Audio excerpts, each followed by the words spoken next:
చెప్పగలగాలి అని చెప్పి గౌతముడు కణ్వుడు అడిగాడు. కథం వా గౌతమి మన్యతే, ఈ విషయంలో గౌతమి గారు ఎలా ఆలోచన చేస్తున్నారు? ఏతావాన్ వధూజనస్య ఉపదేశ జాతే ఏతత్ ఖలు సర్వం అవధారయ. గౌతమి చెప్తూ ఉన్నది, వధూజనస్య ఉపదేశ, వధువుకు సంబంధించినటువంటి వారు పెద్దలు చేసే ఉపదేశము ఏతావాన్ ఖలు, ఇంతే కదా. జాతే పుత్రి ఏతత్ సర్వం, నాన్నగారు చెప్పినదంతా కూడా అవధారయ, గుర్తుంచుకో. ధరించు, అవధారయ అంటే ధరించు అంటే గుర్తుపెట్టుకో అని అర్థం. నాన్నగారు చెప్పినదంతా గుర్తుపెట్టుకో. శకుంతల, తాత ఇతయేవ కిం ప్రియం వద అనసూయే సఖ్యో నివర్తిష్యేతే. ప్రియం వద అనసూయే, వీళ్ళిద్దరు కూడా ఇతః ఏవ, ఇక్కడి నుండే నివర్తిష్యేతే కిం, వెనక్కి వెళ్ళిపోతారా ఏంటి? నాతో పాటు అక్కడి వరకు రారా అన్నట్టుగా అడుగుతుంది. ఏమిటి అన్నీ చెప్పేస్తున్నారు, ఇప్పుడు ప్రియం వద అనసూయ కూడా ఇక్కడి నుంచే వెనక్కి వెళ్ళిపోతారా? వత్సే ఇమే అపి ప్రదేయే నయుక్తం అనయో తత్ర గంతుం త్వయా సహ గౌతమీ యాస్యతి. పుత్రి ఇమే అపి, వీరిద్దరూ కూడా ప్రదేయే, ఇవ్వవలసిన వారై ఉన్నారు, కన్యాదానం చేయవలసిన వారై ఉన్నారు, పెళ్లి కావలసిన వారై ఉన్నారు. వీరిద్దరు కూడా పెళ్లి కావలసినటువంటి ఆడపిల్లలు. అనయోహో, వీరిద్దరికీ తత్ర గంతుం, అక్కడికి అంటే నీ అత్తగారింటికి వెళ్ళటం అనేది నయుక్తం, అర్హమైనది కాదు, యుక్తమైనది కాదు. పెళ్లి కావలసినటువంటి ఆడపిల్లలు కాబట్టి. త్వయా సహా, నీతో కలిసి గౌతమే యాస్యతి, గౌతమే నీతో కలిసి వస్తుంది. ఆవిడ పెద్ద ఆవిడ, తపస్విని ఆవిడ. ఈ కణ్వ మహర్షితో గౌతమి గారు కూడా అంతే. కాబట్టి ఆవిడొచ్చి పెద్దరికంగా నీతో మాట్లాడి వారితో మాట్లాడి నిన్ను అక్కడ దిగిపెట్టేసి వస్తుంది. శకుంతల పితరమాలింగ్య, తండ్రిని గట్టిగా కౌగిలించుకొని, కథమిదానీం తాతస్యాంకాత్ పరిభ్రష్ట మలయ తటోన్మూలిత చందనలతేవ దేశాంతరే జీవితం ధారయిష్యే. ఏడుస్తూ ఉంది. కథం, ఎలా, ఇదానీం ఇప్పుడు, తాతస్య అంకాత్, తండ్రి యొక్క ఒడి నుండి, పరిభ్రష్ట, భ్రష్టురాలినై, కింద పడిన దాన్నై, తండ్రి యొక్క ఒడి నుండి కింద పడిన దాన్నై, మలయతటోన్మూలిత, మలయ పర్వతము నుండి పెకిలించబడినటువంటి చందనలత ఇవ, గంధపు లత వలె, దేశాంతరే మరొక ప్రదేశమునందు జీవితం, ప్రాణమును కథం ధారయిష్యే, ఎలా నిలుపుకోగలను అంటుంది. ఇప్పుడు చాలామంది ఏం చేస్తుంటారంటే, ఒకరింటికి వెళ్తే, లేకపోతే ఎక్కడైనా ఏ ఫారెస్ట్కో అక్కడికో ఇక్కడికో వెళితే అక్కడ ఏదైనా పూల చెట్లు, క్రోటన్ మొక్కలు అలాంటివి కనిపిస్తే దాన్ని తవ్వి పెకిలించి జాగ్రత్తగా తీసుకొని వచ్చి వాళ్ళ ఇంట్లో నాటుకుని ఉంటారు. ఆ మాటే ఇక్కడ చెప్తుంది. మలయ తట ఉన్మూలిత, మలయ పర్వతము నుండి పెకిలించబడినటువంటి గంధపు లత, గంధాన్ని ఇచ్చేటువంటి లత, దేశాంతరే మరొక అక్కడి నుంచి తీసుకెళ్ళి ఇంకో చోట పెట్టి దాన్ని పెంచవు. అంటే వాళ్ళ ఇంట్లోకి తీసుకొచ్చి అక్కడ ఏదో చిన్న కుండీలో పెట్టి రోజు నీళ్లు పోసి ఏదో ప్రేమ ఉన్న వాళ్ళలాగా దాన్ని పెంచాలని ప్రయత్నం చేస్తారు.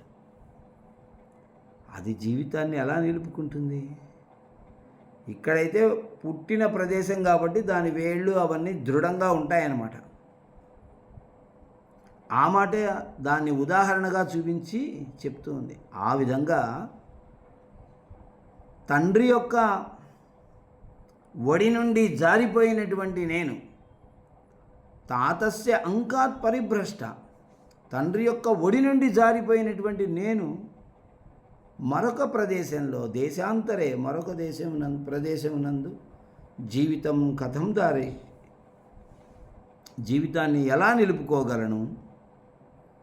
వత్సే కిమేవం కాతరాసి, అమ్మాయి ఏమిటి ఇలా కంగారు పడుతున్నావు?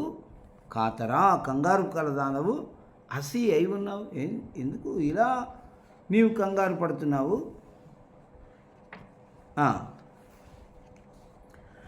అభిజనవతో భర్తు శ్లాఘ్యే స్థితా గృహిణీ పదే విభవ గురుభిః కృత్యైస్తస్య ప్రతిక్షణమాకులా తనయమచిరాత్ ప్రాచీవార్కం ప్రసూయ చ పావనం మమ విరహజాం నత్వం వత్సే మమ విరహజం నత్వం వత్సే శుచం గణయిష్యసి. ఇక్కడ చెప్తూ ఉన్నాడు, ఇప్పుడు నీకు అలాగే కంగారుగా ఉంటుంది, అక్కడికి వెళ్ళిన తర్వాత నీ ఈ కంగారంతా పోయి అక్కడ వ్యవహారాలు అలవాటు అవుతాయి అన్నట్టుగా చెప్తూ ఉన్నాడు. వత్సే పుత్రి, త్వం నీవు అభిజనవత, గొప్ప అభిజనం, గొప్ప కులములో జన్మించినటువంటి వాడైన, శ్రేష్టమైన వంశంలో జన్మించిన వాడైన భర్తు, మహారాజుకు, భర్తకు, శ్లాఘ్యే కొనియాడదగిన, గృహిణీపదే ఇల్లాలు అనేటువంటి స్థానములో స్థిత ఉన్నదానివి. శ్రేష్టమైన వ్యక్తికి కొనియాడదగినటువంటి గృహిణి అనేటువంటి స్థానంలో ఉన్నటువంటి దానవి. తస్య అతని యొక్క విభవ గురుభి, విభవ వైభవము చేత జరిగేటువంటి గురుభి, శ్రేష్టమైనటువంటి కృత్యై, కార్యముల చేత, వైభవంగా ఆయన చేసే శ్రేష్టమైన కార్యాల చేత ప్రతిక్షణం ఎల్లప్పుడూ ఆకులా, తీరికలేని దానివి, వ్యగ్రమైన దానివి, అచిరాత్ కొద్ది కాలంలోనే, ప్రాచీ తూర్పు దిక్కు, అర్కం ఇవ సూర్యుణ్ణి ప్రసవించినట్లుగా, పావనం పవిత్రుడైనటువంటి తనయం పుత్రుణ్ణి ప్రమాయ ప్రసవించి, మే నా యొక్క విరహజం ఈ ఎడబాటు నుండి పుట్టినటువంటి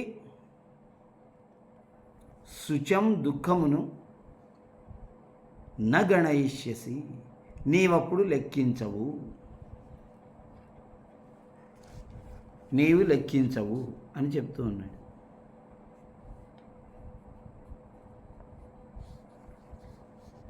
చూడమ్మాయి, నీవు ఎవరిప్పుడు? నీవొక మహోన్నతమైనటువంటి కులంలో జన్మించిన ఒక మహారాజుకి భార్యవు.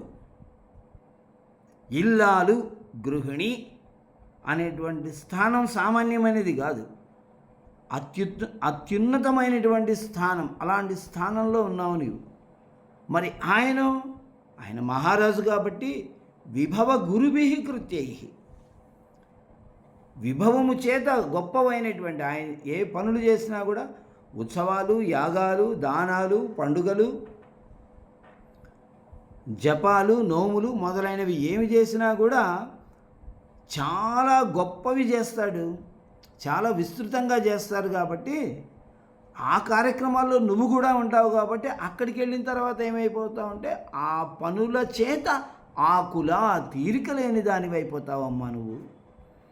ఇక నేనెందుకు గుర్తొస్తాను, నా యొక్క ఈ విరహతాపం అనేది నీకెందుకు ఉంటుంది.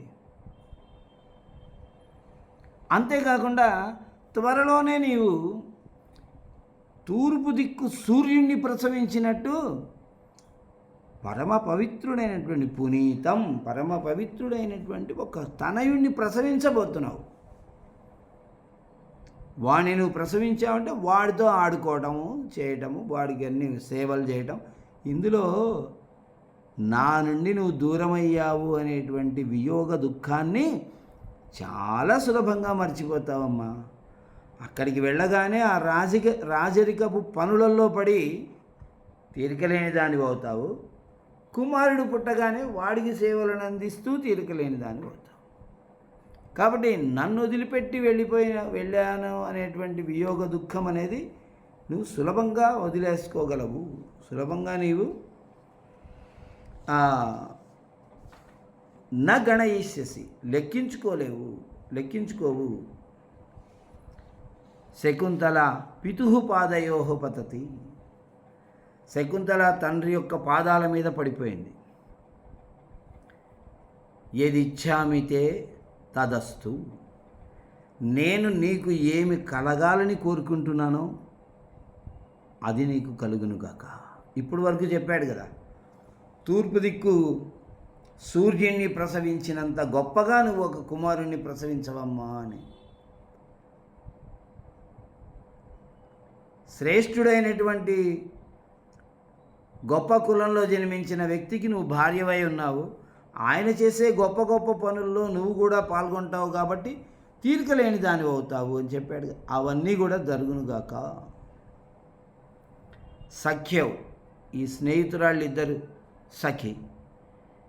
యది నామ స రాజా ప్రత్యభిజ్ఞానమంతరో భవేత్ తతస్తస్యేదం ఆత్మనామధేయాంకితం అంగుళీయకం దర్శయ.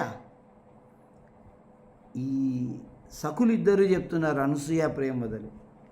సఖి, స్నేహితురాల, యది ఒకవేళ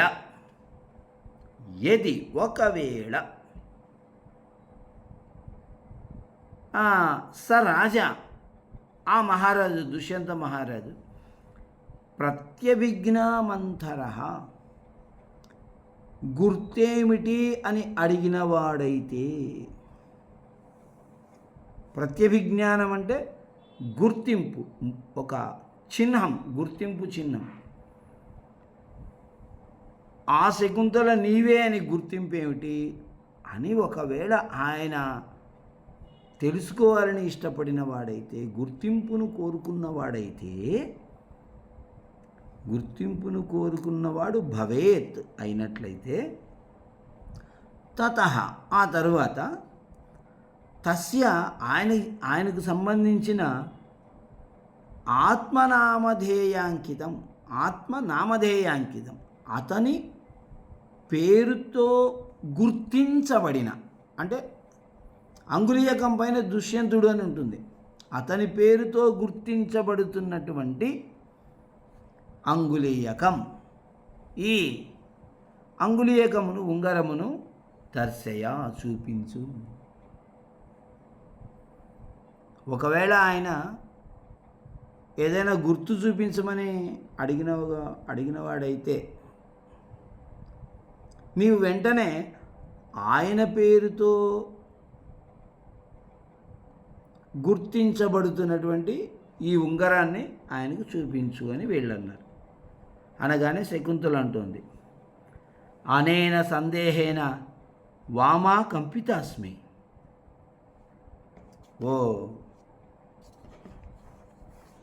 ఇక్కడ శకుంతల అనేది దాంతో కలిసిపోయి పడిపోయింది. శకుంతల అనేది శకుంతల యొక్క డైలాగ్ కాబట్టి సైడ్కి ఉండాలి బోల్డ్లో.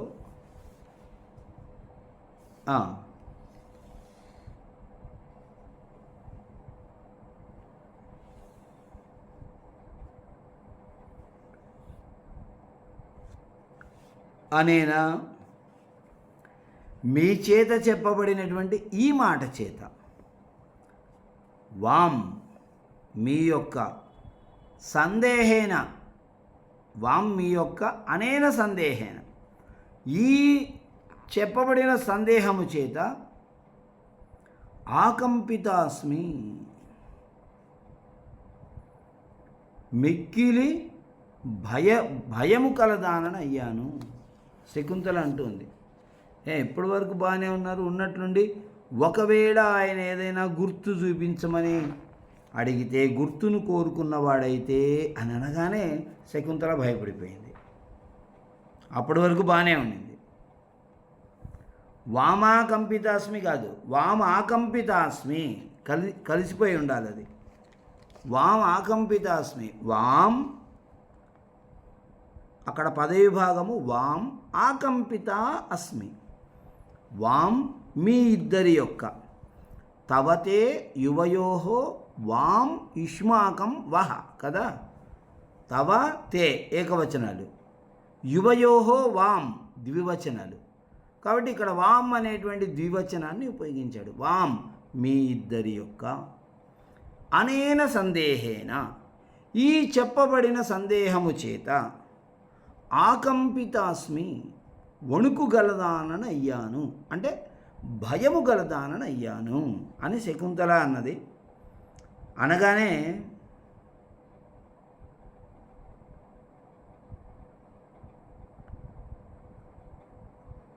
మళ్ళీ వాళ్ళు అంటున్నారు, స్నేహితురాళ్ళిద్దరు, మా భైషీహి భయపడవద్దు, అతిస్నేహ పాపశంకి. అతిస్నేహ అతి ప్రేమ, ఎక్కువ ప్రేమ అనేది పాపశంకి పాపమును శంకిస్తుంది. ఏమైనా కీడు జరుగుతుందేమో అని శంకిస్తుంది.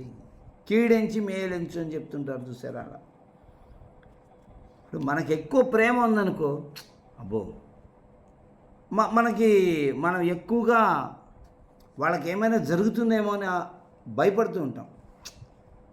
పిల్లాడు ఎట్టున్నాడేమో, వాడి ఆరోగ్యం ఎలా ఉందో ఏమో, అసలే వాడికి ఎప్పుడు జలుబు చేస్తుంటుంది. ఇప్పుడు వర్షాలు పడుతున్నాయి, ఆ వర్షాల దెబ్బకి వాడికి జలుబు చేసిందో ఏమో, తింటున్నాడో తినడం లేదో, వాడికి జలుబు చేస్తే ఆరోగ్యం, జలుబు బాగా చేస్తే జ్వరం వచ్చేస్తుంది, వాడికి జ్వరం వచ్చిందా, ఎట్టున్నాడు, ఇలా వాడికి ఏమైనా జరిగిందేమో అనే సందేహంతో ఎందుకు బాధపడుతుంటారు? వాడి మీద ఎక్కువ ప్రేమ ఉంది కాబట్టి. వాడి మీద ఎక్కువ ప్రేమ లేదనుకోండి, నిజంగా వాడు బాధపడుతున్నాడు, ఏముందిలే, పిల్లలంటే ఇట్టాగే ఉంటారు. మరి ఒక జ్వరము జలుబు ఏమి లేకుండానే పెరిగామా, మనం అందరం కూడా అట్టాగే కదా, ఏముంది, ఈరోజు ఉంది రేపు తగ్గిపోతుంది, ఇలా అనుకుంటారు. ఒకరి పట్ల మనకు ప్రేమ ఉంటే ఎక్కువగా వారి పట్ల మనం ఆలోచన చేస్తూ ఉంటాం కాబట్టి వారికి ఏమైనా హాని కలుగుతుందేమో అనే ఆలోచనలే మొట్టమొదలు వస్తాయి అని ఈ స్నేహితురాళ్ళు చెప్తున్నారు. అతి స్నేహ, అతి ప్రేమ అనేది పాపశంకి, పాపమును శంకిస్తుంది. అంటే చెడు జరుగుతుందేమోనని ఆలోచిస్తుంది. అది మా తప్పు కాదు, నీ పట్ల మాకు ఎక్కువ ప్రేమ ఉంది కాబట్టి, ఏమో ఆయన మహారాజు, మనమేమో కాబట్టి అంతటి మహారాజు నువ్వు వెళ్ళగానే ఎవరమ్మా నీవు, ఎప్పుడమ్మా, ఏందమ్మా నువ్వు చెప్పేది అని అంటాడేమో అనే సందేహం నీ పట్ల మాకున్నటువంటి అత్యంత ప్రేమ వలన కలుగుతోంది అని వీళ్ళు అన్నారు. శకుంతల, తాత కదాను ఖలు భూయ తపోవనం ప్రేక్షిష్యే ఆశ్రమాభిముఖీ స్థిత్వ. ఆశ్రమం వైపు చూస్తూ, ఆశ్రమానికి ఎదురుగా నిలబడుకొని ఆశ్రమం వైపే చూస్తూ, తండ్రి నాన్న తిరిగి నేను ఈ ఆశ్రమాన్ని ఎప్పుడు చూస్తానో కదా, భూయ మరల తపోవనం ఈ ఆశ్రమాన్ని కదాను ఖలు కదా ఎప్పుడు ప్రేక్షిష్యే ఖలు చూస్తానో కదా, ఖలు కదా చివర్లో పెట్టుకోవాలి, ప్రేక్షిష్యే ఖలు చూస్తానో కదా ఎప్పుడు చూస్తానో కదా మళ్ళీ అంటే ఆయన చెప్తున్నాడు కణ్వుడు. శ్రూయతాం, విను అయితే చెప్తాను. భూత్వా చిరాయ చతురంతర భూత్వా చిరాయ చతురంతమహీ సపత్నీ దౌష్యంతిమప్రతిరథం తనయం నివేశ్య భర్త్రా తదర్పిత కుటుంబభరేణ సార్ధం శాంతే కరిష్యసి పదం పునరాశ్రమేస్మిన్. ఆశ్రమానికి తిరిగి ఎప్పుడొస్తావు అనే విషయాన్ని చెప్తున్నాడు. ఏమనింది, నాన్న నేను మళ్ళీ ఈ ఆశ్రమాన్ని ఎప్పుడు చూస్తానో కదా అంటే ఆయన చాలా అందమైనటువంటి సమాధానం చెప్తున్నాడు. చిరాయ చాలా కాలము చతురంత మహీసపత్ని, చతురంత 4 దిక్కులలో కలిగిన మహీ భూభాగానికి సపత్ని సవతిగా, 4 వైపులా సముద్రము పర్యంతము ఉన్నటువంటి భూమికి సవతిగా భూత్వా అయ్యి అప్రతిరథం ఎదురులేని వాడైనా దౌష్యంతిం తనయం దుష్యంతుని యొక్క పుత్రుడిని ప్రసూయా కని తదర్పిత ఆయనకు అర్పించబడిన కుటుంబభరేణ కుటుంబము యొక్క భారము చేత రాజ్యభారము కలవాడైన భర్త్రాసార్ధం భర్తతో కూడిన దానివై అస్మిన్ శాంతే ఈ ప్రశాంతమైన ఆశ్రమమునందు పదం స్థానమును పునః మరల కరిష్యసి చేయగలవు, స్థానమును చేయగలవు అంటే స్థానమును పొందగలవు అని అర్థం. అమ్మ నువ్వు ఎప్పుడు వస్తానంటావా? నీవు ఎవరు అనుకుంటున్నావు? నీవు ఈ 4 దిక్కుల మధ్య భాగంలో కలిగినటువంటి భూభాగానికి సవతివి అంటే ఒక చక్రవర్తికి భార్యవు. నీవు ఒక చక్రవర్తికి భార్యవై ఉన్నావు. ఒక రాజ్యానికి అనంటే ఆ రాజ్యానికి ఏవో పొలిమేరలు ఉంటాయి అక్కడి వరకే. కానీ చక్రవర్తి అనంటే అన్ని రాజ్యాల యొక్క రాజులు ఈయనకు సామంత రాజులు.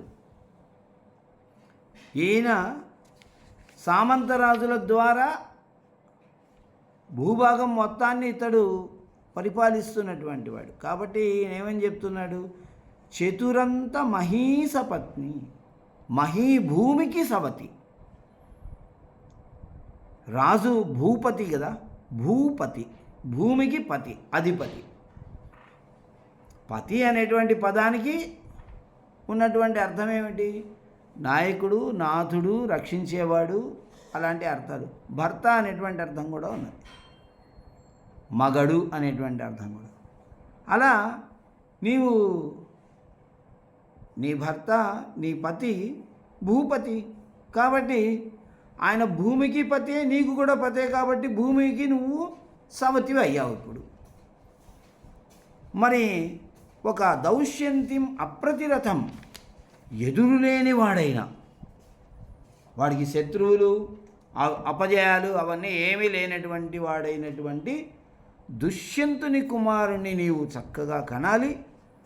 ఆ తర్వాత ఈ దుష్యంతుడు తన యొక్క రాజ్యభారాన్ని కుటుంబ భారాన్ని అంతా ఆ దుష్యంతుని కుమారునికి తదర్పిత సమర్పణ చేయాలి. ఏమంటున్నాడు? తదర్పిత కుటుంబ భరేణ, అతని యందు అర్పించబడినటువంటి కుటుంబ భారము కలవాడైన భర్త్రాసార్ధం భర్తతో కూడిన దానివై అప్పుడు శాంతే ఆశ్రమేస్మిన్ ప్రశాంతమైనటువంటి ఈ ఆశ్రమం నందు నీవు మళ్ళీ అడుగు పెట్టగలవు, మళ్ళీ నువ్వు స్థానాన్ని సంపాదించుకోగలవు. అంటే అప్పుడు వానప్రస్థాశ్రమంలో మళ్ళీ నువ్వు ఇక్కడికి రాగలవు అని చెప్తూ ఉన్నాడు. ఇది గృహస్థాశ్రమం. గృహస్థాశ్రమం ఎక్కడి నుంచి ఎంతవరకు అని అంటే, వివాహమైన దగ్గర నుంచి ఒక కుమారుణ్ణి కానీ ఆ కుమారుణ్ణి లోకానికి ఉపయోగకరమైనటువంటి వ్యక్తిగా, విద్యావంతునిగా, ఆచారవంతునిగా, సద్గుణవంతునిగా, సంస్కారవంతునిగా పెంచి అతనికి అతనికి మళ్ళీ కుమారుడు పుట్టేంత వరకు ఉండి, అతనికి కుమారుడు పుట్టగానే ఆ మనవణ్ణి వీళ్ళు చూసి, అప్పుడు నాయన ఇదిగో నేను సంపాదించిండేది అక్కడింతుంది, ఇక్కడింతుంది, ఇక్కడింతుంది, మొత్తం నువ్వు తీసుకోరా నాయన అని వాడికి అప్పచెప్పి అప్పుడు అడవులకు వెళ్ళాలి. వానప్రస్థ, వనములకు బయలుదేరి వెళ్ళేటువంటి ఆశ్రమం అది వానప్రస్థాశ్రమం. అక్కడికి వెళ్ళి అక్కడ ఉన్నటువంటి మునిజనులు ఎవరైతే ఉంటారో వాళ్ళ ఆశ్రమాల్లో ఉంటూ వాళ్ళ యొక్క మార్గదర్శనంలో రామకృష్ణ అనుకుంటూ ఏదో తపస్సు చేసుకుంటూ వాళ్ళ యొక్క యజ్ఞయాగాది హోమాల్లో పాల్గొంటూ, కార్యక్రమాల్లో, పూజల్లో పాల్గొంటూ కాస్త మానసిక ప్రశాంతతను అనుభవిస్తూ ఉండాలి. ఆ తర్వాత కొంతకాలానికి మానసిక పరిపక్వత లభిస్తే సన్యాసాశ్రమం కూడా తీసుకోవచ్చు, వాళ్ళతో పాటు ఉండిపోవచ్చు. కాబట్టి ఈ మాట చెప్తున్నాడు, అమ్మ నువ్వు ఇది గృహస్థాశ్రమం కదా, గృహస్థాశ్రమంలో చేయవలసిన పనులన్నీ పూర్తి చేసుకొని కుమారుణ్ణి కానీ వాడిని విద్యావంతునిగా, తిరుగులేని కుమారునిగా తీర్చిదిద్ది వాడికి మీ రాజ్యము, కుటుంబ భారాలు అన్నీ వాడికి అప్పచెప్పేసి అప్పుడు ఇద్దరు రెండమ్మా, భర్తరాసార్థం, భర్తతో కలిసి నువ్వు ఇక్కడికి రా, అప్పుడు నీకు ఈ ఆశ్రమంలో స్థానం అనేది ఉంటుంది. జాతే పరిహీయతే గమనవేళ నివర్తయ పితరం అథవా చిరేణాపి పునఃపునరేషైవం మంత్రయిష్యతే నివర్తతాం భవాన్. గౌతమి అంటుంది, జాతే సుపుత్రి గమనవేళ పరిహీయతే, గమనవేళ వెళ్ళేటువంటి సమయం పరిహీయతే గడిచిపోతున్నది, వెళ్ళవలసిన సమయము పరిహీయతే తగ్గిపోతూ ఉన్నది, లేదా అదే దాన్ని గడిచిపోతూ ఉన్నది. పితరం తండ్రిని నివర్తయ వెనక్కి పంపించు అని కూతురుతో చెప్పి ఆ కణ్వ మహర్షితో చెప్తోంది. అథవా లేక చిరేణాపి చాలా కాలం గడిచినప్పటికీ కూడా, చాలా కాలమైనప్పటికీ కూడా పునఃపునః ఏవం, మళ్ళీ మళ్ళీ ఏవం ఈ విధంగా ఏషా ఈ శకుంతల మంత్రయిష్యతే మాట్లాడుతూనే ఉంటుంది. నాన్న ఇదెట్లా నాన్న, నాన్న అదెట్లా నాన్న అని ఎంతసేపు మీరు మాట్లాడుకున్నా కూడా ఇంకా మాట్లాడుతూనే ఉంటుంది. కాబట్టి భవాన్ పూజ్యుడవైన నీవు నివర్తతాం వెనక్కి మరులుము అని ఇద్దరికీ చెప్తోంది. శకుంతల వెళ్ళవలసినటువంటి సమయం తగ్గిపోతూ ఉంది కనుక తండ్రి గారిని పంపించేవమ్మా అన్నది. ఆయనతో ఏమంటుంది, ఏమండి మీ అమ్మాయి ఎంతసేపు అయినా సరే ఇలా మళ్ళీ మళ్ళీ ఏదో ఒక విషయం చెబుతూనే ఉంటుంది, మాట్లాడుతూనే ఉంటుంది, మీరైనా వెనకకు మరలండి అంటే అప్పుడు కన్నుడు అంటున్నాడు, వత్సే ఉపరుద్యతే తపోనుష్ఠానం. సుపుత్రి, తపోనుష్ఠానం, తపస్సు అనేటువంటి అనుష్ఠానం, నిత్య సాధన, తపస్సు అనే నిత్య సాధన ఉపరుద్యతే నన్ను అడ్డుకడుతూ ఉన్నది. ఇక్కడ నిలబడాలి, నీతో ఇంకా కొంచెం మాట్లాడాలి, నువ్వు మాట్లాడేది నేను వినాలి అని నాకైతే ఉంది. కానీ నేను ఈ సమయంలో చేసుకోవాల్సినటువంటి అనుష్ఠానము, తపస్సాధన అనేటివి ఉన్నాయి కదా, అవి నన్ను ఇంకా ఇక్కడ ఉండనివ్వకుండా అడ్డు కట్టేస్తున్నాయి. అంటే నేను తపస్సు చేసుకోవాల్సినటువంటి సమయం ఆసన్నమైంది, నేను బయలుదేరి వెళ్ళాలి అని చెబితే శకుంతల అంటుంది, తపశ్చరణ పీడితం తాత శరీరం తన్మాతి మాత్రం మమ కృతే ఉత్కంఠస్వ. తాత శరీరం, తండ్రి యొక్క శరీరము తపశ్చరణ పీడితం, ఈ తపస్సాధన చేత పీడించబడుతున్నది, కృషించిపోయింది. తపస్సాధన చేసేవాళ్ళు ఏం చేస్తుంటారు? నిద్ర లేకుండా, ఆహారం లేకుండా నిరంతరము ఆ తపస్సాధనే బలంగా వాళ్ళు సాగిపోతుంటారు. ఏదో సమయానికి దొరికినటువంటి మంచినీళ్ళు, తులసి తీర్థమో తీసుకుంటారు. మరి ఏదైనా అంటే ఏదైనా పండో కందమూలాలో తింటారు, తపస్సాధన చేసుకుంటూ కూర్చొని ఉంటారు. వాళ్ళకి ఇంకేమీ అవసరం లేదు, ఎలాంటి వస్తువుతో కూడా పని ఉండదు. ఇంకా అలా ఉన్నప్పుడు ఏమవుతుంది? శరీరం అనేది కృషించిపోతుంటుంది రోజు రోజుకి. ఆ మాటే శకుంతల అంటుంది, తపశ్చరణ పీడితం తాత శరీరం, తండ్రి గారి శరీరము తపస్సాధన చేత కృషింపజేయబడి ఉన్నది. తన్మా అతిమాత్రం మమ కృతే ఉత్కంఠస్వ. మమ కృతే, నా గురించి అతిమాత్రం చాలా ఎక్కువగా, మా ఉత్కంఠస్వ కలవరపడవద్దు. శకుంతల ఎలా ఉందో ఏమో, తినిందో తినలేదో, ఏమి చేస్తూ ఉందో, అక్కడ ఎలా ఉందో అని నా గురించి ఎక్కువగా బెంగ పెట్టుకోవద్దు నాన్న. మా ఉత్కంఠస్వ, నా గురించి బెంగ పెట్టుకోవద్దు. అసలే నీ శరీరము తపస్సు చేత కృషించిపోతూ ఉంది, మళ్ళీ నా బెంగ కూడా పెట్టుకున్నావు అంటే ఇంకా కృషించిపోతుంది. కాబట్టి నా గురించి నువ్వు ఎలాంటి బెంగ పెట్టుకోవద్దు అని ఒక కూతురు తండ్రి యొక్క మనస్సుకి ఒక విశ్వాసాన్ని కల్పిస్తూ ఉంది. నేను చక్కగా ఉండగలను అన్నాను, కాబట్టి నీవు నా గురించి బెంగ పెట్టుకొని నీ ఆరోగ్యాన్ని మళ్ళీ పాడు చేసుకోవద్దు, ఇంకా పాడు చేసుకోవద్దు అనే అర్థం వచ్చేటువంటి మాట ఈ మాట్లాడింది. అంటే అప్పుడు కన్వుడు అంటున్నాడు, శమమేష్యతి మే శోకః కథం ను వత్సే త్వయా రచిత పూర్వం ఉటజద్వారి విరూఢం నీవారబలిం విలోకయతః. వత్సే మే శోకః, నా ఈ దుఃఖము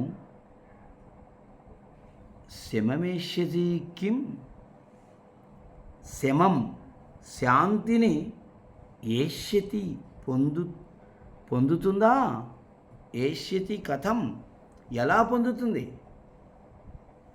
శమం శాంతిని కథం ఏ విధంగా, ఏష్యతి పొందుతుంది. ఉటజద్వారి, ఆ పర్ణశాల యొక్క ద్వారమునందు నీవార బలిం, ఆ నీవార వృక్షముల యొక్క అంకురములను విలోకయతః చూస్తున్నటువంటి మే, నా యొక్క శోకః దుఃఖము, కథం శమమేష్యతి ఎలా శాంతిని పొందుతుంది. ఉటజద్వారి త్వయా రచిత పూర్వం, ఉటజద్వారి పర్ణశాల యొక్క ద్వారమునందు, త్వయా నీచేత రచిత పూర్వం, పూర్వము ఏర్పాటు చేయబడిన, రచించబడినటువంటి నీవార బలిం, నీవారము యొక్క, నీవార ధాన్యము యొక్క మొలకలను విలోకయతః చూస్తూ ఉన్నటువంటి మే శోకః నా శోకము కథం ఏ విధముగా శమమేష్యతి శాంతిని పొందుతుంది. ఈ నీవార ధాన్యము వాళ్ళు తినేటువంటి ఆహారం. నీవార ధాన్యం అనేటువంటిది మనం తింటున్నటువంటి వరి లాంటిది. అది అడవుల్లో మొలుస్తుంది. వీళ్ళు ఎవరో ఒకరు వెళ్ళి ఆ అడవుల్లో ఆ నీవార ధాన్యాన్ని కోసుకొని వచ్చి దాన్ని శుభ్రం చేసి పొట్టు లేకుండా చేసుకొని దాన్ని వండి దాన్ని ఆహారంలాగా అన్నములాగా స్వీకరిస్తారు. అలా చేసేటువంటి సమయంలో వీళ్ళు ఏం చేస్తుంటారు ఎక్కువగా, ఇప్పుడంటే లేదనుకోండి, ఒకప్పుడు ఆడవాళ్ళు ఏం చేసేవాళ్ళంటే ఈ చాటలో బియ్యం పోసుకొని ఇంటి ముందు ద్వారం దగ్గర నిలబడుకొని టపా టపా టపా అని చెరుగుతూ ఉండేవాళ్ళు. అలా చెరిగినప్పుడు వచ్చినటువంటి మెరికలు అంటారు. మెరికలు అని అంటే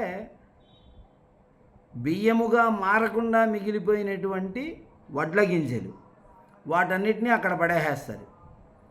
ఇంకా కొన్ని చిన్న చిన్న కణాలన్నీ ఎగిరి కింద పడిపోతూ ఉంటాయి. ఈ వడ్ల గింజల్ని అక్కడ పడేసేసి ఆ దుమ్మంతా అక్కడ పడేసి రాళ్ళు ఏమైనా ఉంటే ఆ రాళ్ళను కూడా తీసి అక్కడ పడేసి ఈ బియ్యాన్ని మాత్రం తీసుకెళ్ళి వండుతూ ఉంటారు. అదే పరిస్థితే కదా శకుంతలది కూడా, ఇంచుమించు ఆ మాటే చెప్తున్నాడు అప్పటి కాళిదాసు. ఉటజద్వారి పర్ణశాల యొక్క ద్వారమునందు, అంటే ద్వారం బయట అన్నమాట, ఇంటి ముందు నువ్వు చల్లినటువంటి త్వయా రచిత పూర్వం నీవు చల్లినటువంటి ఆ నీవార ధాన్యం ఉంది కదా, ఆ నీవార ధాన్యము యొక్క బలి మొలకలను విలోకయత చూస్తూ ఉండేటువంటి నాకు నీ శోకాన్ని ఎలా తప్పించుకోగలనమ్మా? రోజు నేనుండేది ఆ పర్ణశాలలో, ఆ పర్ణశాల చుట్టూ తిరుగుతుంటాను.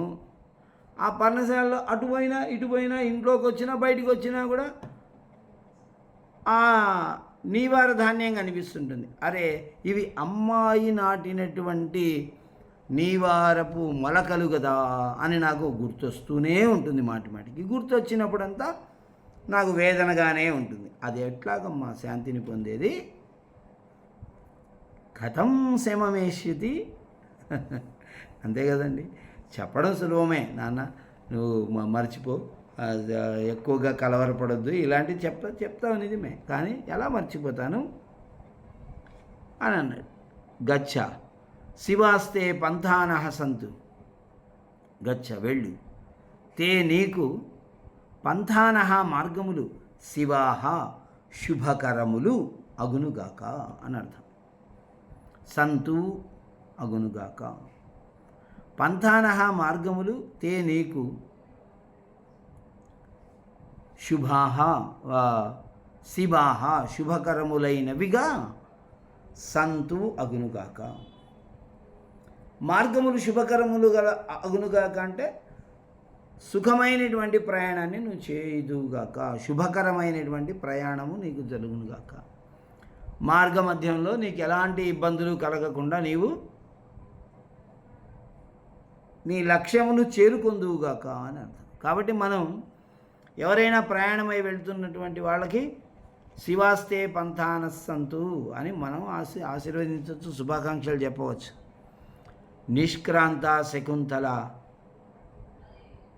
సహాయినశ్చ, శకుంతల నిష్క్రాంత, శకుంతల అక్కడి నుంచి వెళ్ళిపోయింది. సహాయినశ్చ, శకుంతలకు సహాయముగా వెడుతున్నటువంటి గౌతమి, శార్ంగనవుడు, శారద్వతుడు వాళ్ళు కూడా వెళ్ళిపోయారు. అంటే ఇదంతా ఒక వేదిక పైన జరుగుతున్నటువంటి నాటకం కదా. వాళ్ళు వెళ్ళిపోయారు అని అంటే వాళ్ళు అక్కడ కనపడరు, ఇంకా వేదికపై నుంచి అలా వెళ్ళిపోతారు.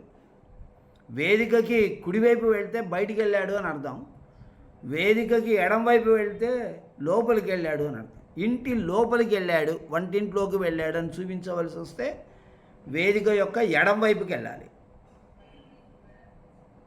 అంటే మనం ప్రేక్షకులకి ఎదురుగా ఉన్నప్పుడు, అంటే నటులు ప్రేక్షకులకి ఎదురుగా ఉన్నప్పుడు నటుడికి ఉండేటువంటి ఎడం వైపు లోపలికి అని అర్థం. బయటికి వెళ్ళారు అని అంటే కుడివైపుకి వెళ్ళిపోవాలి. బయట నుంచి ఎవరైనా వచ్చారు అంటే కుడివైపు నుంచి రావాలి, లోపల నుంచి ఎవరైనా వచ్చారంటే వాళ్ళు ఎడం వైపు నుంచి రావాలి. ఇవన్నీ వేదిక మర్యాదలు.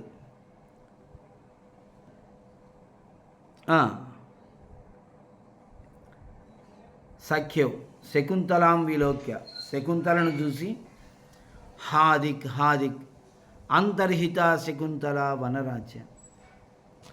హాదిక్ హాదిక్ అయ్యో అయ్యో శకుంతల వనరాజ్య.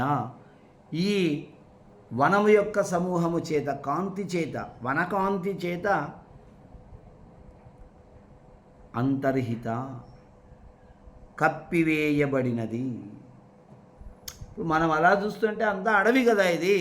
వాళ్ళు అలా వెళ్ళిపోతుంటే అంత దూరం కనిపించారు. ఆ తర్వాత చెట్లు చేమలు ఇవన్నీ అడ్డం వచ్చాయి. అప్పుడు చెప్తున్నారు వీళ్ళిద్దరు ఈ మాటలు. ఎవరు? అనసూయ ప్రేమవదలు. ఈ శకుంతల ఈ అడవి యొక్క కాంతి చేత ఆవరించబడినది. శకుంతల కప్పివేయబడినది. ఇప్పటి వరకు శకుంతల కనిపించింది అక్కడ. ఇప్పుడు చెట్లే కనపడుతున్నాయి, శకుంతల కనపడటం లేదు. కన్నుడు అన్నాడప్పుడు సనిశ్వాసం, ఒక నిట్టూర్పుని విడిచి అని ఒక నిట్టూర్పుని విడిచి, అనసూయే గతవతి వాం సహధర్మచారిణి.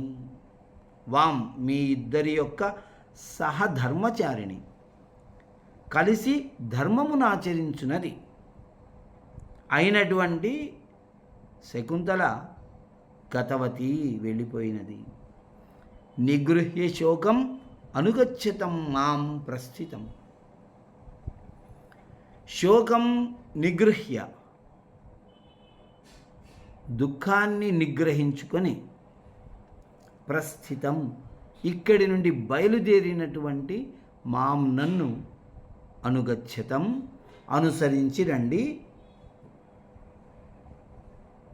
ఇక్కడ బ్రాకెట్ అనేది సనిశ్వాసం అనేది మాత్రమే బ్రాకెట్. సనిశ్వాసం నిట్టూర్పు విడిచి, అనసూయే అనేది డైలాగు. కాబట్టి బ్రాకెట్ అంతవరకే పెట్టుకోండి. అనసూయే అనే దాన్ని డైలాగులోకి తీసుకురండి. అనసూయే పిలిచారు ఆ అమ్మాయిని.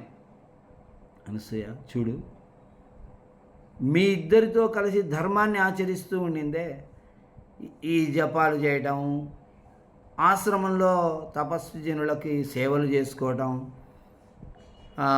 నోములు నోచుకోవటం, ఇలాంటివన్నీ ఇవన్నీ ధార్మికమైనటువంటి పనులు. సహధర్మచారిణి, కలిసి ధర్మమును ఆచరించున్నది. సహవాసి, కలిసి నివసించువాడు. సహప్రయాణికుడు, కలిసి ప్రయాణము చేయువాడు.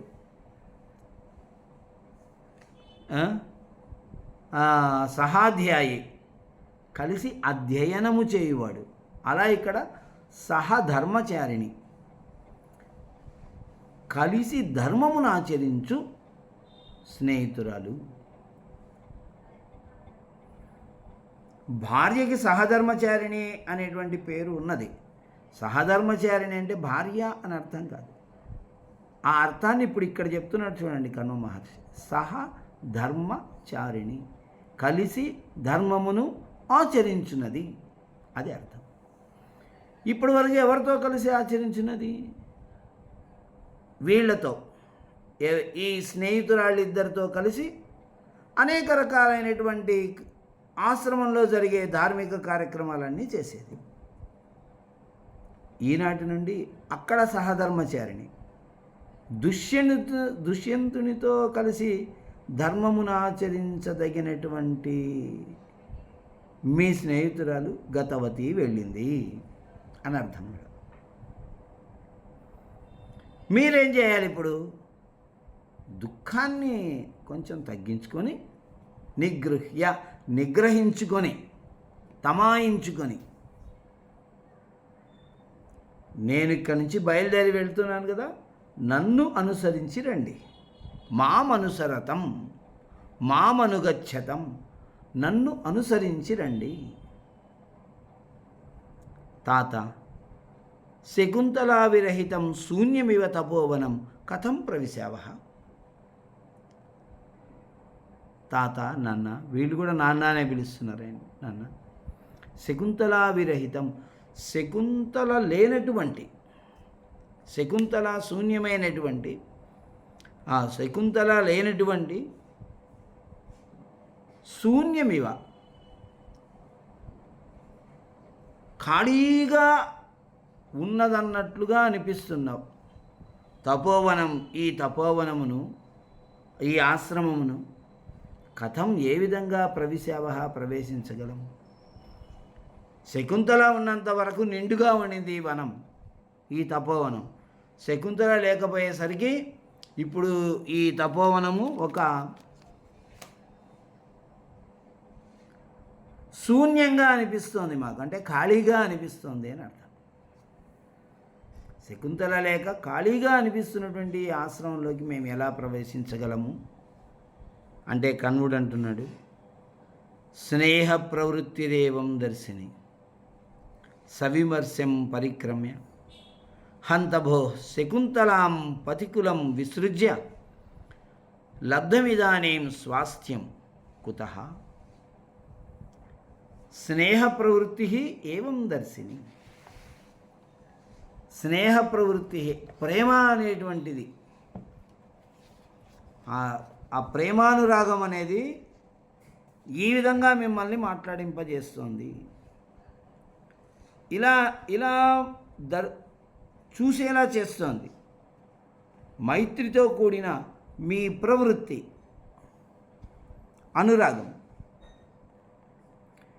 ఏవం దర్శిని, ఇట్లు అంటే ఇప్పటి వరకు నిండుగా కనిపించిండేది ఇప్పుడు మీకు శూన్యంగా కనిపిస్తోంది. అంటే అక్కడ మీ ప్రేమ అనేది అలా చూపిస్తూ ఉంది మీకు. శకుంతల పట్ల మీకు మీరు కలిగి ఉన్నటువంటి ప్రేమ ఈ ఆశ్రమాన్ని శూన్యముగా చూపిస్తూ ఉన్నది. సవిమర్శం, విమర్శతో కూడిన ఏదో ఆలోచన చేస్తున్నట్లుగా ఇలా తల ఊపుతూ, సవిమర్శం విమర్శించుకుంటూ, పరిక్రమ్య ముందుకు వెళ్ళి, హంతభో అయ్యో శకుంతలను పతికులం భర్త ఇంటికి విసృజ్య పంపి, ఇదానీం ఇప్పుడు స్వాస్థ్యం స్వస్థత లబ్ధం పొందబడినది. కుతః ఎందుకంటే ఆయన చెప్తున్నాడు, అమ్మయ్యా ఇప్పటికీ నాకు శకుంతలని భర్త ఇంటికి పంపడం ద్వారా నాకు ఒక స్వాస్థ్యం అనేది, స్వస్థత, ప్రశాంతత అనేది ఏర్పడింది అని అనుకుంటూ ఉన్నాడు. ఎందుకంటే చేయవలసినటువంటి ఒక బాధ్యత, ఒక పని అనేది మనం పూర్తి చేసినప్పుడు అప్పటి వరకు ఏదో ఒక 100 కేజీల బరువు నెత్తిన పెట్టుకొని మోస్తున్నట్లు ఒత్తిడిగా ఉంటుంది. పని అయిపోయింది అనగానే ఆ బరువు మొత్తం దిగిపోయినట్టు వాళ్ళంతా తేలిగ్గా అనిపిస్తుంది, మనసు అంతా తేలిగ్గా అనిపిస్తుంది. కన్నుడి పరిస్థితి అదే. ఎందుకు కుతః, ఎందుకు అనేటువంటి విషయాన్ని ఇక్కడ మనకి చెప్తూ ఉన్నాడు. ఎందుకంటే అర్థో హి కన్యా పరకీయేవ తామద్య సంప్రేష్య పరిగ్రహీతు జాతో మమాయం విశదః ప్రకామం ప్రత్యర్పితన్యాస ఇవాంతరాత్మా.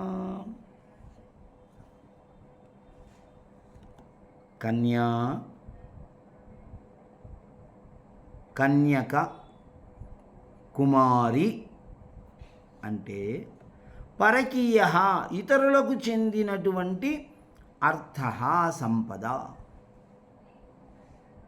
కన్య అని ఎవరిని అంటాం? వివాహం కానటువంటి అమ్మాయిని అంటాం. కన్య అంటే ఎవరు అని అంటే పరకీయ, ఇతరులకు చెందినటువంటి అర్థ, సంపద.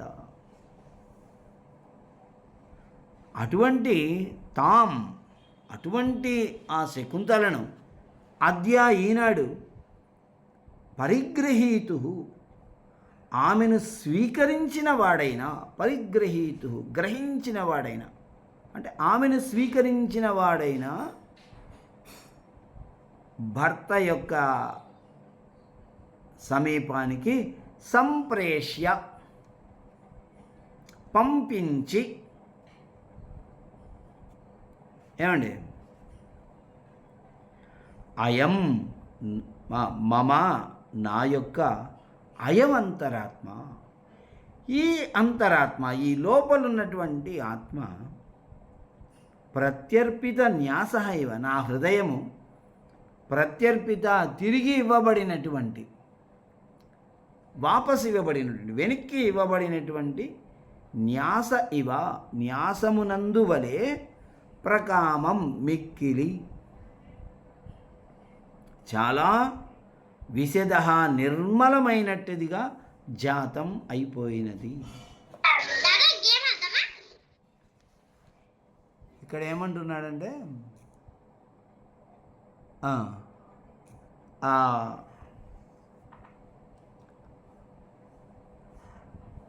అర్థ కన్య, కన్య అర్థ, పరకీయ అర్థ. కన్య అనేటువంటిది ఎవరండి అంటే ఇతరులకు సంబంధించినటువంటి ఒక సంపద, అది మన దగ్గర ఉంది. మన దగ్గర ఉన్నటువంటి సంపదను వాళ్ళకు ఓన్లీ అప్పచెప్పినప్పుడు మనము కృతార్థులం అవుతాము అనే విషయం చెబుతూ ప్రత్యర్పిత న్యాస ఇవ, న్యాస అంటే ఇతరుల వస్తువును మనం దగ్గర ఉంచుకుంటే దాన్ని న్యాస అంటాం. ఇప్పుడు పక్కింటి వాళ్ళు ఇంటికి వేరే ఊరెళ్తూ ఏదో చేస్తూ, ఏమండి మా బైక్ మీ ఇంట్లో పెట్టేసి వెళ్తామండి అనో, లేకపోతే ఏదైనా వస్తువులో విలువైన వస్తువులు తీసుకొచ్చామండి, ఇంట్లో ఉండం కాబట్టి బాగుండదు, కాబట్టి ఈ విలువైన వస్తువులు కొంచెం మీరు ఇంట్లోనే ఉంటారు కాబట్టి మీ ఇంట్లో పెట్టేసి వెళ్తామని ఇచ్చేసి వెళ్ళారనుకోండి, ఎంత బాధ్యతగా ఉంటుంది మనకి. అమ్మో వాళ్ళ వస్తువులు ఉన్నాయే మన ఇంట్లో, వాళ్ళ వస్తువులు ఉన్నాయే మన ఇంట్లో అని ఒత్తిడిగా ఉంటుంది. వాళ్ళు వచ్చిన తర్వాత వాళ్ళ వస్తువులు వాళ్ళకి అప్పచెప్పేసామనుకో, అబ్బా చూసుకోండి ఒకసారి అన్నీ కరెక్ట్గా ఉన్నాయో లేదో అని చెప్తాం మనం. వాళ్ళ చక్కగా ఉన్నాయండి, ఎంత చాలా బాగుంది, ధన్యవాదాలండి అని చెప్పి వెళ్ళిపోతే అప్పుడు మనకి ప్రశాంతంగా ఉంది. అమ్మయ్య వాళ్ళ వస్తువు వాళ్ళకి అప్పచెప్పేశాం అని అంతరాత్మకి ఎంత ప్రశాంతత కలుగుతుందో, ఆ విధంగా ఎవరికో చెందినటువంటి వస్తువు అయినటువంటి కన్యకను నేను ఇంట్లో పెట్టుకున్నాను ఇన్ని రోజులు, ఈరోజు ఆయన కన్యకను ఆయనకు అప్పచెప్పాను. పరిగ్రహీతు, స్వీకరించిన వాడైనటువంటి, దానం చేసేవాళ్ళు వీరు అమ్మాయి వాళ్ళు, స్వీకరించేవాడు అబ్బాయి. స్వీకరించిన వాడైనటువంటి వానికి వాని దగ్గరికి పంపించాను. సంప్రేష్య, పంపించి నేను స్వస్థత కలిగినటువంటి, ప్రశాంతత కలిగినటువంటి వాడని అయ్యాను ఇప్పుడు అనే మాటతో ఈ 4వ అంకం అయిపోతుంది. సర్వే నిష్క్రాంతా, అందరూ వెళ్ళిపోయారు, అక్కడి నుంచి వెళ్ళిపోయారు. ఆ తర్వాత కథాంశం ఏం జరుగుతుంది ఏమిటనేది మనకు తెలిసిండేదే. ఈ శకుంతల అక్కడికి వెళ్తుంది, ఆయన నీవెవరో చెప్పమంటాడు. ఇక్కడ వీళ్ళు ఒక నదిని, ఒక సరోవరాన్ని దాటుతారు. దాటేటప్పుడు ఒక పడవ ఎక్కి వెళ్తూ ఉంటే ఈ శకుంతల ఆ నీళ్ళని ఇలా ఇలా అంటుంది చేయి పెట్టి అలా అన్నప్పుడు, ఈమె చాలా రోజుల నుంచి సరైన నిద్రాహారాలు లేక కృషించిపోయింది కదా, కాబట్టి ఆ దుష్యంతుని యొక్క ఉంగరం చాలా వదులుగా ఉండడం వల్ల ఆ నీళ్ళల్లో చేయి పెట్టి ఇలా ఇలా అంటుంటే ఆ ఉంగరం కాస్త జారిపోయింది, ఈవిడ కృషించిపోయి ఉండడం వల్ల. ఆ విషయం ఆమె గమనించలేదు. అక్కడికి వెళ్ళింది. వెళ్ళగానే దుష్యంతుడు నిజంగానే మర్చిపోయాడు దుర్వాసుని శాపం వల్ల. ఎవరమ్మా నీవు, మీ ఎవరో మాకు తెలియదు, మరి ఈ గౌతమి వీళ్ళని చూస్తుంటే వీళ్ళు తపోజనులు, మీరు ఇలా పెద్దవాళ్ళు వచ్చి ఈ రకంగా ఈ అమ్మాయి మీ భార్య, ఈ గర్భవతి మీ భార్య అని ఇంతమంది మధ్యలో మీరు చెప్పడం చాలా ఇబ్బందికరంగా ఉందమ్మా నాకు. కణ్వ మహర్షి అంటే నాకు కూడా చాలా గౌరవం, వారి యొక్క దయ వల్లే మేము ఇలా రాజ్యాన్ని సుభిక్షంగా పరిపాలించగలుగుతున్నాం అని చాలా వినయంగా మాట్లాడాడు దుష్యంతుడు. అప్పుడు ఇంకా అక్కడ నుంచి తాను బయటకు వచ్చి ఏం చేయాలో తెలియని పరిస్థితిలో మేనక వచ్చి ఈ అమ్మాయిని తీసుకొని వెళ్ళి రక్షించి, మేనక అదృశ్యం చేసి తీసుకెళ్ళిపోయి మేనక రక్షించి, మేనక ఒక గౌతమ మహర్షి ఆశ్రమంలో తీసుకెళ్తుంది ఈమెని. అక్కడ ఈ పిల్లాడిని ప్రసవిస్తుంది. ఆ తర్వాత ఈ దుష్యంతుడు ఈ అడవి దగ్గర ఉన్నటువంటి ప్రజలు వచ్చి చెప్తారు, మాకు ఏనుగుల ద్వారా చాలా ఏనుగులు, అడవి పందులు ఇవన్నీ వచ్చి మా పంటల్ని నాశనం చేస్తూ ఉన్నాయి అని అంటే, సరే నేను వాటి సంగతి నేను చూస్తానని వేటాడడానికి వచ్చినప్పుడు ఈ గౌతమ మహర్షి ఆశ్రమానికి వచ్చి ఈ పిల్లాడిని చూస్తాడు, భరతుడిని. చూసినప్పుడు ఆ పిల్లాడితో ముచ్చటాడుతూ ఉంటాడు. ఆ పిల్లాడు ఒక సింహం పిల్లతో ఆడుతూ ఉంటాడు. ఆ సింహం పిల్ల తన పంజాతో ఇలా అంటుంది. అన్నప్పుడు ఆ పిల్లవాడు ధరించిన ఒక తాయెత్తుకు ఆ పంజా తగిలి ఆ తాయెత్తు ఊడి కింద పడుతుంది. కింద పడ్డప్పుడు వెంటనే దుష్యంతుడు 2 అడుగులు ముందుకేసి ఆ తాయెత్తును తీసుకొని ఆ పిల్లాడికి కట్టేస్తాడు. కట్టేస్తే అక్కడ ఉన్నటువంటి చెలికత్తెలు చూసి, ఎంత పని చేశారండి మీరు, ఆ తాయెత్తును ముట్టుకోకూడదు ఎవరు, ఆ తాయెత్తును వాళ్ళ తల్లిదండ్రులు తప్ప ఇంకెవ్వరు ముట్టుకున్నా కూడా వాళ్ళు ఆ అగ్నికి ఆహుతి అయిపోతారు, ఇలా అంటే ఇలా జరగడం మీరు ఎప్పుడైనా చూసారా అంటారు. చూసాము గతంలో అని చెప్పి వెళ్ళి అక్కడ చెప్పేసేస్తారు ఈ విషయం గౌతమ మహర్షికి. ఇలా ఎవరో వచ్చారండి, ఆయన తాయెత్తు కట్టినప్పటికి కూడా ఆయనకి ఏమీ కాలేదు అని అంటే, గౌతమ మహర్షి పరిగెత్తుకుంటూ వస్తాడు. వచ్చి ఆయన్ని చూసి, అమ్మ ఈయన దుష్యంతుడు, ఈయనే అబ్బాయి యొక్క తండ్రి అని చెప్పి శకుంతలని దుష్యంతుడిని కలుపుతారు అక్కడ. అప్పుడు దుష్యంతుడు చెబుతాడు, మీరు అక్కడికి వచ్చినటువంటి సమయంలో నేను గుర్తుపట్టలేకపోయాను. ఆ తర్వాత నా రాజభటులు ఒక చేపలు పట్టేటువంటి వాడిని పట్టుకొని వచ్చారు నా దగ్గరికి. వాడి దగ్గర ఒక ఉంగరం దొరికింది వాళ్ళకి, రాజముద్రాంకితమైనటువంటి ఉంగరం దొరికితే, ఈ ఉంగరం ఎక్కడిది అని చెప్పి వాళ్ళు పట్టుకొని వచ్చారు. అప్పుడు నేను ఆ ఉంగరం చూసినప్పుడు నాకు వెంటనే, అరే ఈ ఉంగరాన్ని నేను కణవ మహర్షి ఆశ్రమంలో నా ప్రియురాలైన శకుంతలకి ఇచ్చాను కదా, అంటే ఆ రోజు సభలోకి వచ్చి నాతో మాట్లాడారు కదా, అలాంటి శకుంతల నా దగ్గరికి వస్తే నేను కాదని పంపించానే, ఎంత దుర్మార్గుణ్ణి నేను, ఎందుకు ఇంత మతిమరుపు వచ్చింది నాకు అని చాలా బాధపడ్డాను. అప్పటి నుంచి నేను వెతుకుతూనే ఉన్నాను, ఈ రోజుకు మీరు నాకు దొరికారు అనే కథని దుష్యంతుడు వాళ్ళతో చెప్పడం అనేది జరుగుతుంది. ఈ విధంగా కాళిదాసు మహాభారతం కంటే భిన్నంగా అత్యంత రమణీయంగా ఈ కథాంశాన్ని ఆయన మలచడం అనేది జరిగింది. ఒకే ఒక్క దుర్వాసుడి శాప వృత్తాంతము అనే కల్పన చేయడం ద్వారా కథలో అనేక రకాలైనటువంటి మార్పులు అనేటివి చోటు చేసుకున్నాయి. పాత్రధారులు, వ్యవహారాలు అవే అయినప్పటికీ కూడా అనేక రకాలైనటువంటి వ్యవహారాలు ఇందులో చోటు చేసుకున్నాయి. కాబట్టి మొత్తం ఒక్క నిమిషం మిత్రులారా.